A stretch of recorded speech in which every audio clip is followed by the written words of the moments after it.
Bonjour à tous, je m'appelle Justin Douillet, je suis animateur sur l'une des radios du groupe RTL en Belgique, producteur sonore et voix off. Bonjour à tous, je m'appelle Cécile Flora Lefebvre et je suis experte en bilan de personnalité, plus particulièrement avec l'énéagramme, le MBTI et le DISC. Voici votre podcast, Les secrets de la connaissance de soi. Direction l'Alsace, où on a Bruno qui nous rejoint. Bonjour Bruno. Bonjour Justin. Tu es coach en management et formateur. Exactement. Depuis pas mal de temps déjà, voilà, puisque j'ai 63 ans et toutes mes dents. Ça fait quelques décennies que j'interviens dans ces deux domaines en particulier. Alors, la connaissance de soi, le développement personnel, tu y es confronté comment ? Comment tu l'as découvert ?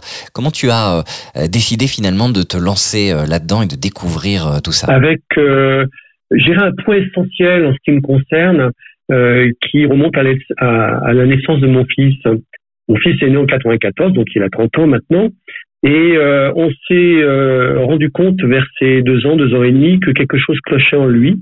Quand il clochait, il faisait de l'écholalie. Alors, l'écholalie, c'est ces gamins qui, à une question posée, reposent exactement la même question.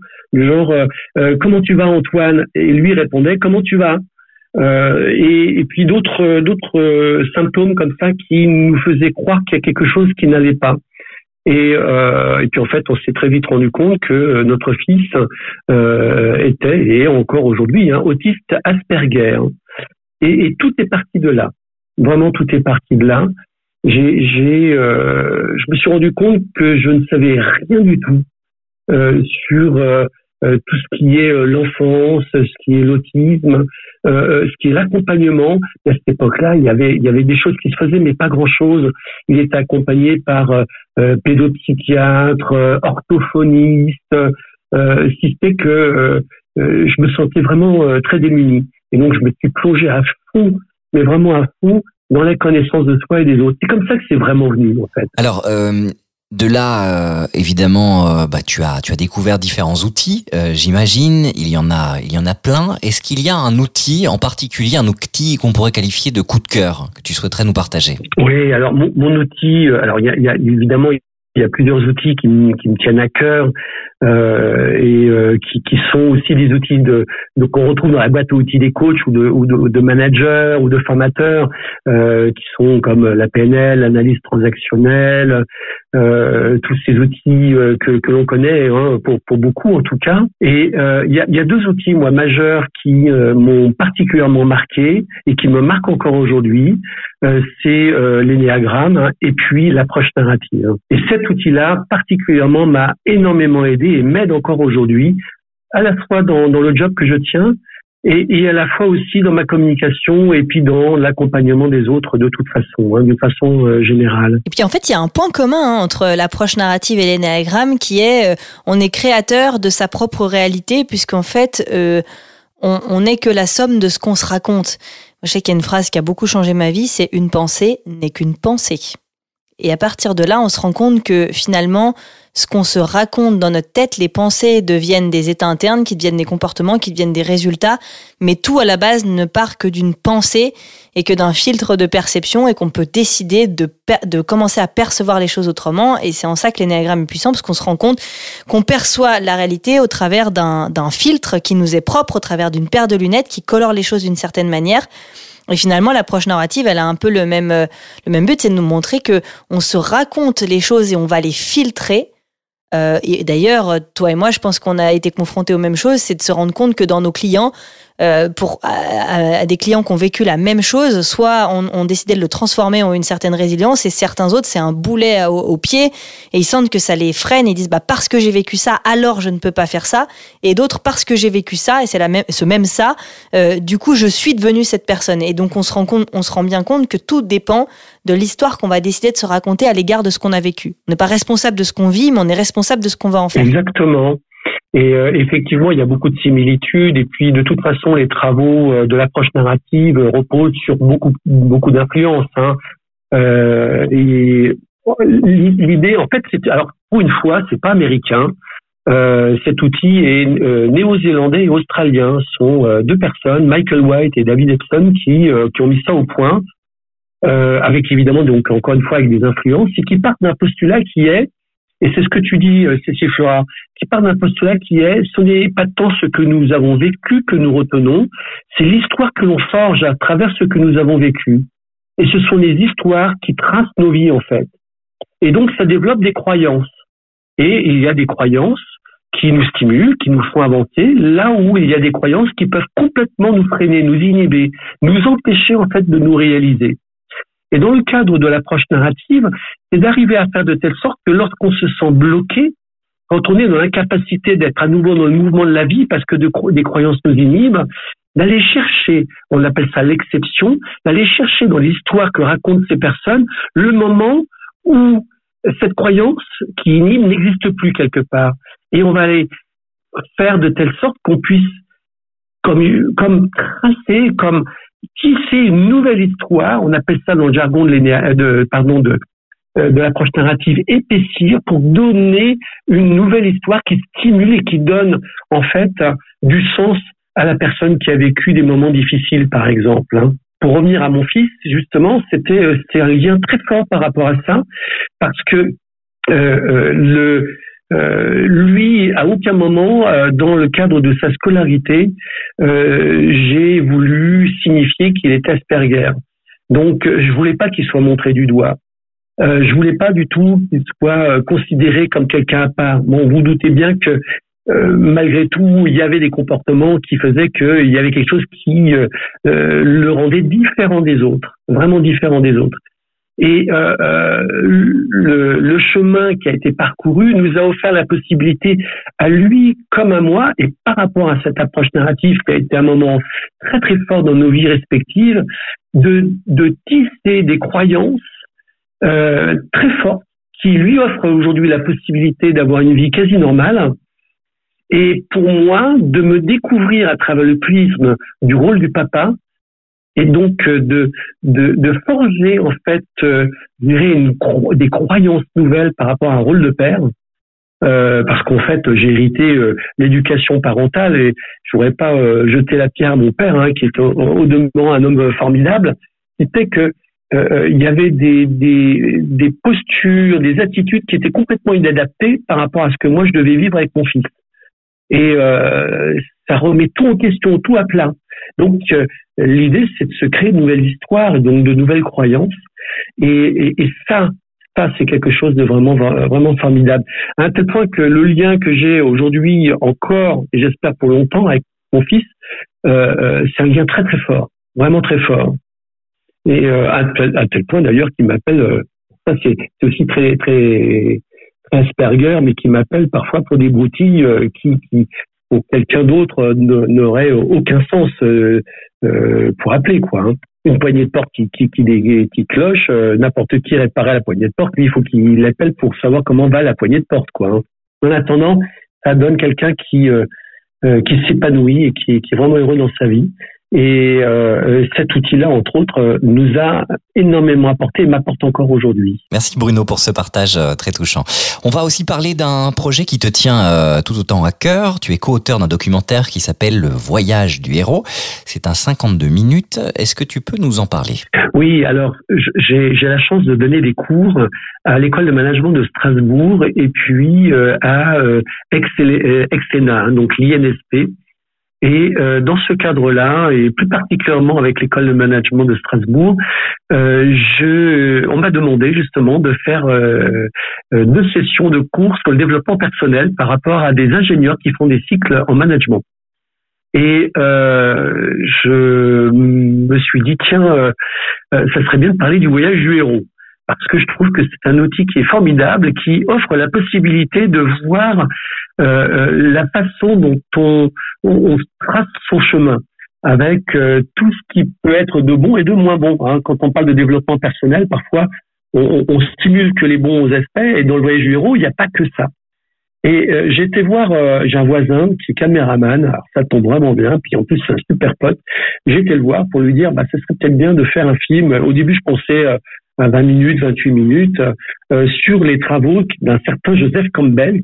C'est lui qui parle du voyage du héros, et qui, à travers le cinéma, c'est un Christopher Vogler qui a repris les travaux de ce monsieur Campbell pour faire de telle sorte qu'on retrouve la trame du voyage du héros dans les films que l'on voit aujourd'hui au cinéma, depuis longtemps d'ailleurs. Et puis, on s'est retrouvé embarqué dans une histoire de dingue puisque on en a fait un 52 minutes avec 4 témoignages, 2 hommes, 2 femmes qui racontent leur vie. Et nous mettons en exergue les étapes similaires que chaque témoin vit. Et ça donne un film qui à chaque fois touche, puisque l'idée c'est de faire un effet miroir par rapport au spectateur qui a la possibilité de regarder ce film sur sa propre vie. Et à chaque fois, on a des témoignages, puisqu'on projette ça dans des salles de cinéma, et à chaque fois on a des témoignages magnifiques justement, et des effets miroirs vraiment très touchants par rapport aux personnes qui réagissent aux témoignages qu'ils ont pu voir dans le cadre de ces 52 minutes. En fait, on l'a diffusé aussi, bien évidemment, à l'école de management de Strasbourg. On avait un public, c'était vraiment génial parce qu'il y avait, je sais pas combien, 380 personnes à peu près. Et parmi eux, il y a des élèves qui étaient là, mais avec l'obligation d'être là. Ce qui n'empêche que il y a eu de très belles réactions aussi sur un public jeune. J'avais des craintes, je me suis dit, quand on a 22, 24 ans, ça parle pas forcément, ça va peut-être plus parler à des personnes plus âgées. Alors ça parle aux personnes plus âgées.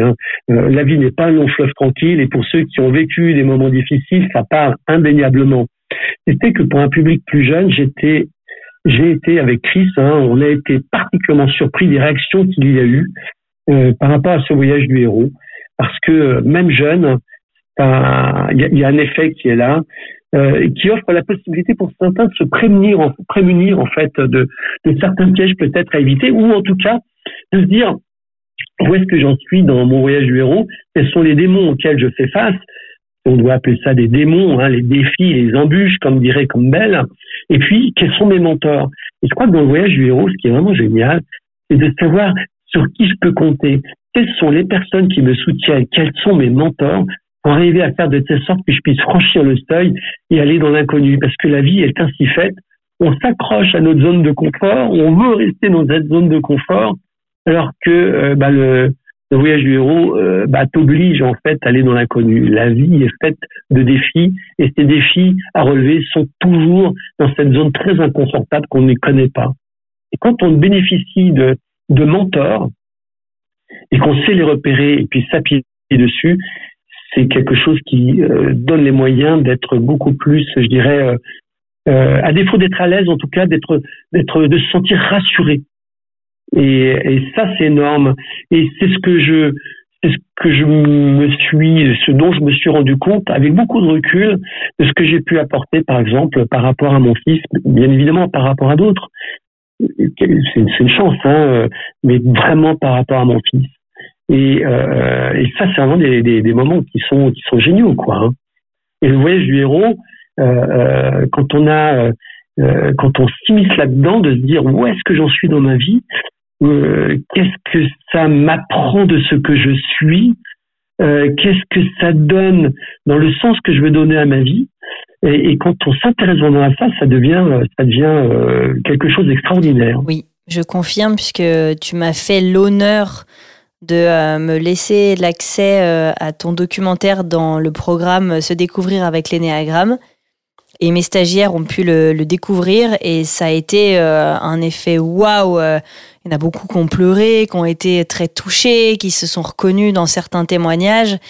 Et notamment, une fois qu'ils avaient appris à bien se connaître avec l'énéagramme, on a pu identifier les étapes dans lesquelles certaines personnes ont tendance à rester bloquées, ou au contraire, quelles sont les étapes dans lesquelles on a plus de fluidité, plus de facilité.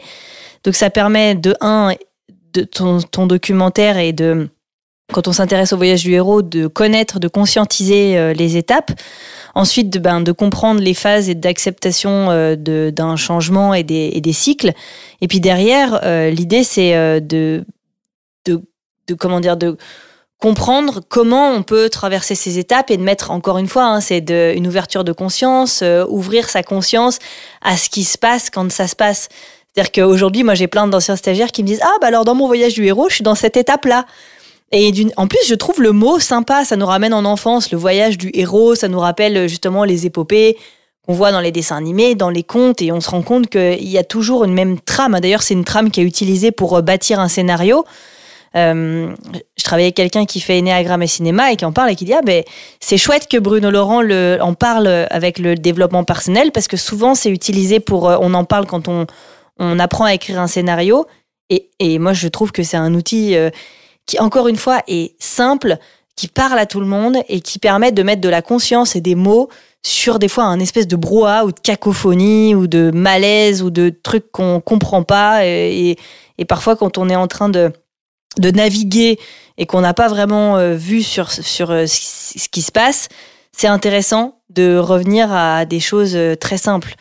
Tiens, en fait, voilà, là, j'ai un appel à l'aventure, je le prends pas parce qu'en fait, j'ai des peurs, parce que je suis accrochée à certaines loyautés vis-à-vis de mon environnement, vis-à-vis de mes parents, et là, je vais avoir besoin d'un mentor ou de quelqu'un qui me fait passer ce cap ou cette étape. Oui, complètement. En fait, les travaux de Campbell, lui partait d'un postulat à l'origine, c'était comment se fait-il que des civilisations qui ne se sont jamais croisées ou connues racontent les mêmes histoires.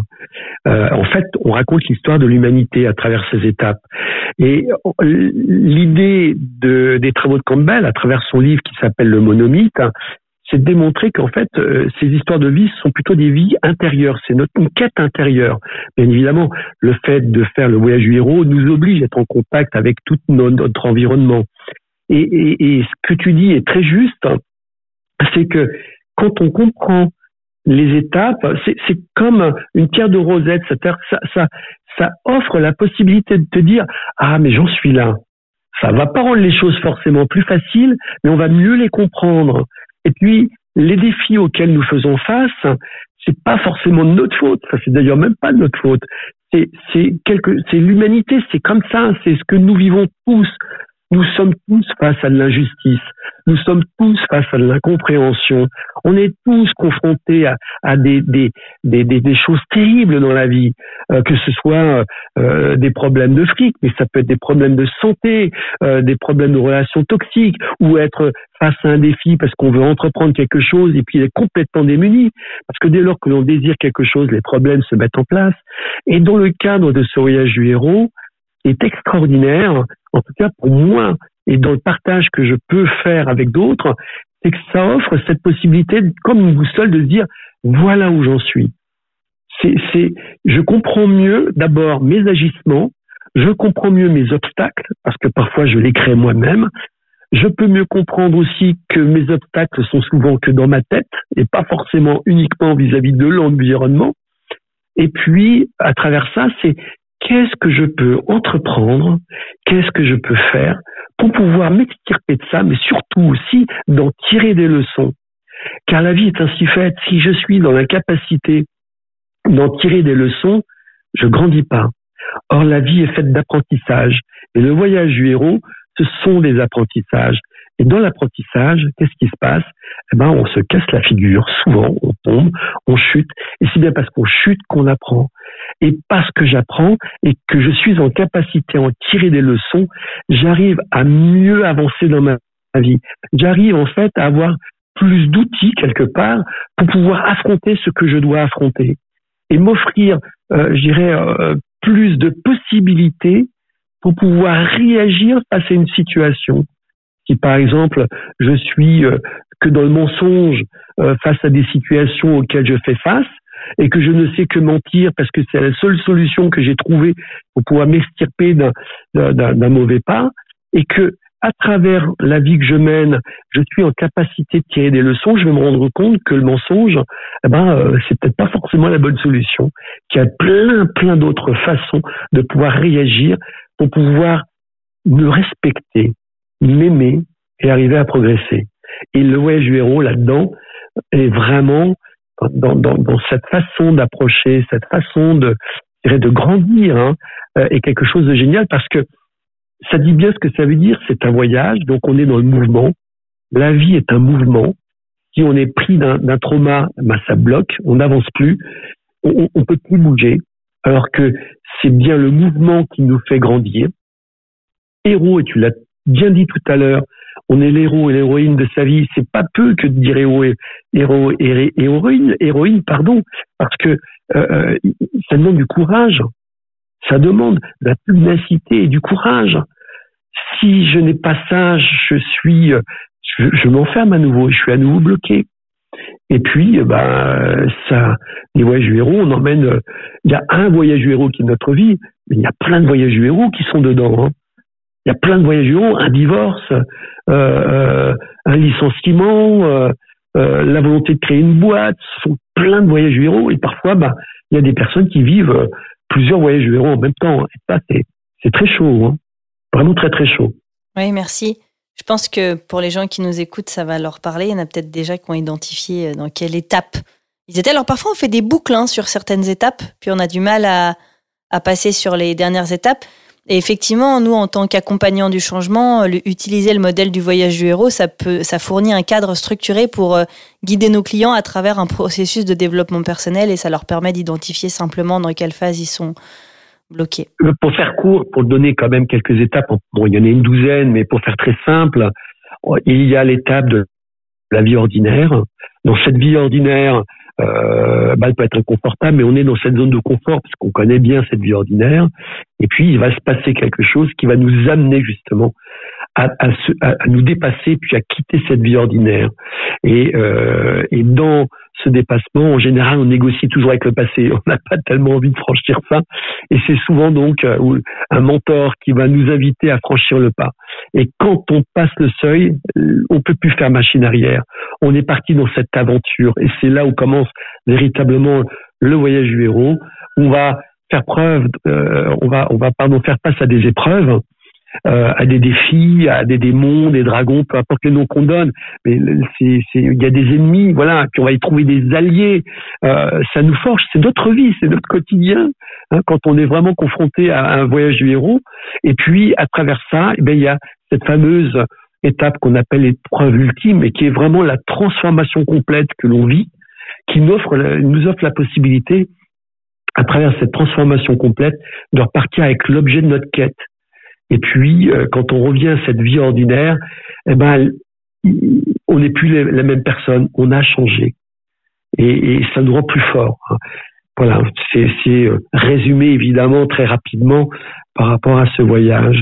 Et comme tu le dis, savoir où j'en suis dans ce voyage, savoir me situer à la fois par rapport à l'environnement dans lequel je suis et à la fois par rapport à moi-même, parce que c'est bien parce que je me découvre mieux que je suis plus en capacité de pouvoir aller de l'avant et de pouvoir aller au contact des autres et trouver là où il y a les alliances, mieux identifier les relations qui peuvent être difficiles ou dérangeantes, qui me permettent de pouvoir comprendre là où j'en suis. Alors je reviens sur le documentaire dont tu es co-auteur, Le Voyage du héros. Je précise qu'il n'est pas encore distribué sur les différentes plateformes. Néanmoins, c'est en projet et peut-être en cours. Donc si vous souhaitez le retrouver, restez informé auprès de tes réseaux. Bruno, tu m'arrêtes si je me trompe. Bruno Laurent, vous pouvez le retrouver facilement sur le réseau et tu communiqueras en temps voulu, en temps utile, les informations relatives à la sortie de ce documentaire qui est très poignant en tout cas. Alors, tu es coach en management. En quoi ta profession aujourd'hui finalement t'épanouit? Qu'est-ce qui te porte dans ton travail? Ce qui est vraiment génial, c'est quand il y a une alliance qui se fait entre la personne coachée et le coach sur des problèmes. Alors, en ce qui me concerne, sur des problématiques managériales. Donc, ça concerne beaucoup plus des personnes qui sont amenées à animer des équipes. Ça va de une personne à quelques centaines, en fonction évidemment des structures, et de leur donner les moyens d'une prise de recul. C'est ça qui est vraiment génial, c'est leur donner les moyens de pouvoir mieux percevoir leur façon d'agir, leur style de management. D'apporter dans ce style de management des orientations, leur offrant la possibilité de pouvoir progresser. C'est ça qui est vraiment génial, ce sont des moments de partage, et très égoïstement, je m'enrichis tout autant de leurs histoires que je peux leur apporter quelque chose.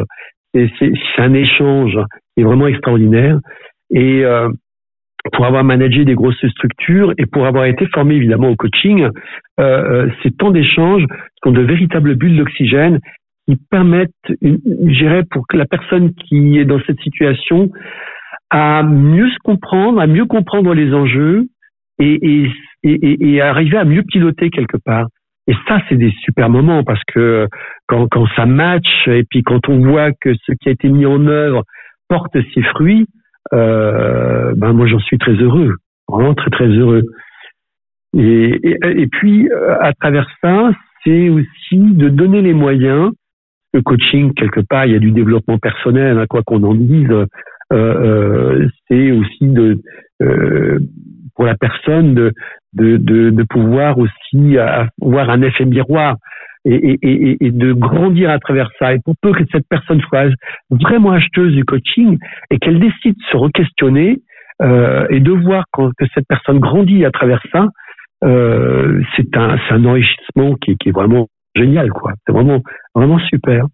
À tel point d'ailleurs que beaucoup de personnes que j'ai coachées, je suis toujours en contact avec elles depuis des années déjà. Il y en a qui se remanifestent ou d'autres qui me donnent la possibilité à travers du bouche à oreille de me retrouver à coacher des personnes qu'ils connaissent. Et voilà, c'est vraiment génial. C'est un très beau métier. Qu'est-ce que tu pourrais dire aux différentes personnes qui nous écoutent et qui découvrent peut-être seulement, mais sans jugement, hein, le développement personnel, qui ont entamé ce chemin-là? Quel conseil tu pourrais leur donner? Le conseil que je pourrais donner, parce que c'est vrai que c'est souvent décrié, et quand on va dans les librairies, il y a des rayons complets de développement personnel, et c'est vrai qu'il y a à boire et à manger. Hein. Pour peu que tu sois dépressif et que tu lis dans un manuel, il suffit de sortir et les marcher une demi-heure. Pour un dépressif, il y en a pour lesquels c'est juste un exploit de pouvoir sortir de son lit et aller sous la douche, quoi. Hein. Le conseil que je donne, c'est vraiment, en tout cas moi, pour ce que j'ai pu vivre à travers ma propre vie et puis à travers des personnes que j'ai pu accompagner, que j'accompagne encore, c'est jamais lâcher. Vraiment, de jamais lâcher, c'est la pugnacité. Même dans les moments les plus durs, même dans les moments où on est dans une dépression, le mouvement est important. De se dire, merde, il faut que je bouge, il faut que j'arrive à sortir de mon lit, il faut que j'arrive à aller sous cette putain de douche, pour parler vulgairement, je suis désolé. Mais je pense que vous comprenez ce que je veux dire à travers ça. C'est même quand on doute de soi, on ne croit plus en soi. C'est vraiment de dire, mince, il faut que je continue à bouger. Il faut que j'ai la force, que j'ose bouger. Vraiment, c'est le conseil que je peux donner. Parce que je l'ai vu, ça. Ceux qui ont cru à ce mouvement-là, qui se sont dit, tant pis, je mets juste un pied devant l'autre. Ça me rappelle une histoire, en fait. Est-ce que je peux la raconter très vite, Justin, cette histoire? C'est cette histoire qu'on m'a racontée d'un ami très proche qui s'appelle Denis Jacquard et qui m'a raconté la cabane aux 1001 démons. Cette cabane aux 1001 démons, c'est en fait le Dalai Lama, mais il y a très longtemps, qui était plus que centenaire, qui se retrouve face à une cabane, sur les hauts plateaux de cette chaîne himalayenne. Et puis il y a des nonnes et des moines qui sont là. Et parmi eux, il y en a quelques-uns qui sont volontaires pour entrer dans cette cabane qui porte ce nom de 1001 démons. Et ce Dalai Lama dit, écoutez, cette cabane s'ouvre une fois tous les 100 ans pour pouvoir atteindre le nirvana d'une façon beaucoup plus rapide que passer toute sa vie à chercher à l'atteindre. J'ai plus de 100 ans et j'ai eu la chance de pouvoir entrer dans cette cabane et de vivre ce qu'il y a à l'intérieur. Et ce n'est pas pour rien qu'elle s'appelle la cabane aux 1001 démons. Et pour tous ceux qui sont volontaires ici présents aujourd'hui, je souhaiterais leur dire ces conseils suivants. Quand vous serez entré à l'intérieur, une fois la porte fermée, il n'y a pas de poignée. Vous ne pourrez même pas rouvrir, vous pourrez forcer comme vous voulez, ça ne sera plus du tout possible. La seule solution qui existe, c'est d'aller de l'avant. Pour franchir l'autre porte, celle-ci vous donnera la possibilité d'aller justement à la lumière de ce nirvana. Si ce n'est que vous allez voir que c'est pas aussi simple que ça. Si vous avez peur du vertige, vous serez confronté au vertige du vertige. Si vous avez peur des insectes, des araignées. Vous en aurez qui viendront sur vous, qui rentreront par tous les orifices. Si vous avez peur de la mort, vous la sentirez, vous la toucherez, vous la palperez. Et si j'ai un conseil à vous donner, sachez que tout ce que vous verrez dedans n'est que la représentation de vos peurs. Ce n'est en aucun cas la réalité.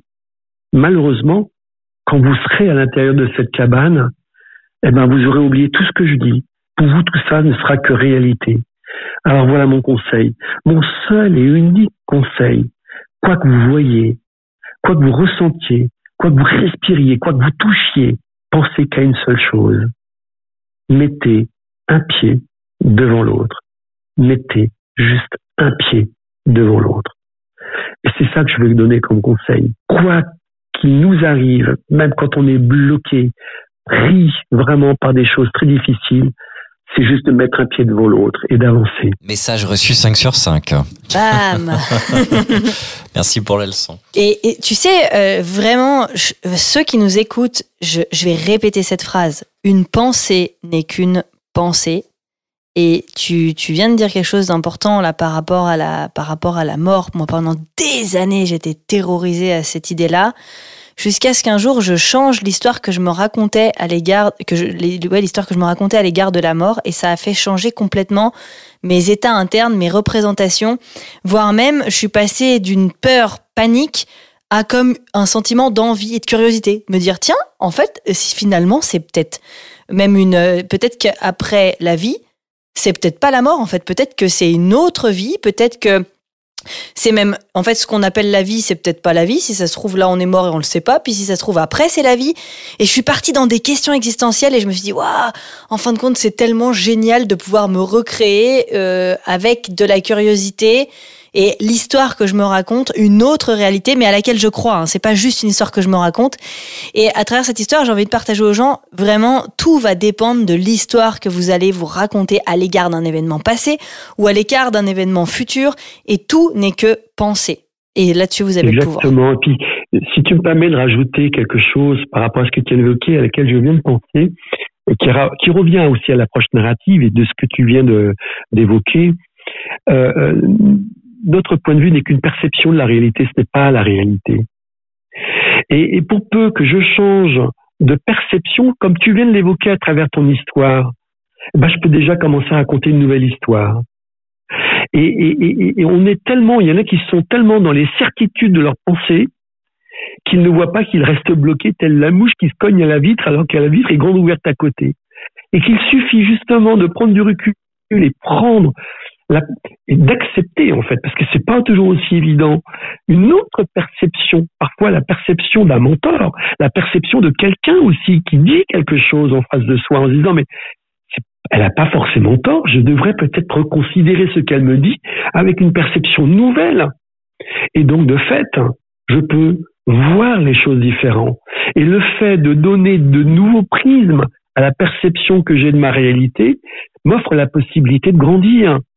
Et ça n'a pas de prix, ça. Ça a vraiment pas de prix. Et de fait, ça veut dire aussi garder l'esprit curieux. Et ça, c'est vraiment important de ne pas rester. Les gens qui sont remplis de certitude me font peur, moi. Je préfère les gens qui ont de la nuance et du doute. Et on le sait, plus je suis dans la certitude, moins j'ai la connaissance ou le savoir. Plus je sais, plus j'ai la connaissance et plus je mets de la nuance et je doute. Et je crois que ça aussi, c'est très important à retenir. Merci beaucoup, Bruno, pour ce partage. Je t'en prie, Justin. Merci beaucoup. Eh bien, écoute, est-ce que tu as un petit mot de la fin ? J'en ai pas qui me viennent à l'esprit. Moi, j'espère qu'en tout cas, ça pourra donner envie à des personnes ou que ça peut être, entre guillemets, inspirant. Si je peux être inspirant, je le sais pas. En tout cas, de donner les moyens à des personnes qui se sentent un peu perdues, de se dire waouh, il y a peut-être il faut que je croie en moi et puis qu'il y a plein de choses à l'extérieur. Je peux pas compter que sur moi. Il y a des choses à l'extérieur qui se font, qui sont vraiment géniales, d'aller à la rencontre de gens, d'écouter, comme ces podcasts. Moi, je trouve ça extraordinaire de proposer des podcasts pour donner les moyens à des personnes de pouvoir mieux se projeter, de pouvoir mieux réfléchir, de pouvoir se positionner, de pouvoir rebondir. Je crois que tous, à des moments de nos vies, on en a besoin de ça. Ça, c'est vraiment extraordinaire. Si vous voulez me contacter pour réaliser un bilan de personnalité ou suivre l'un de mes programmes, rendez-vous sur www.cecileflora.com. Sur mes réseaux Instagram, vous me trouverez sous le nom cecileflora.enneagramme ou encore sur Facebook dans le groupe Cécile Flora fait de l'énéagramme.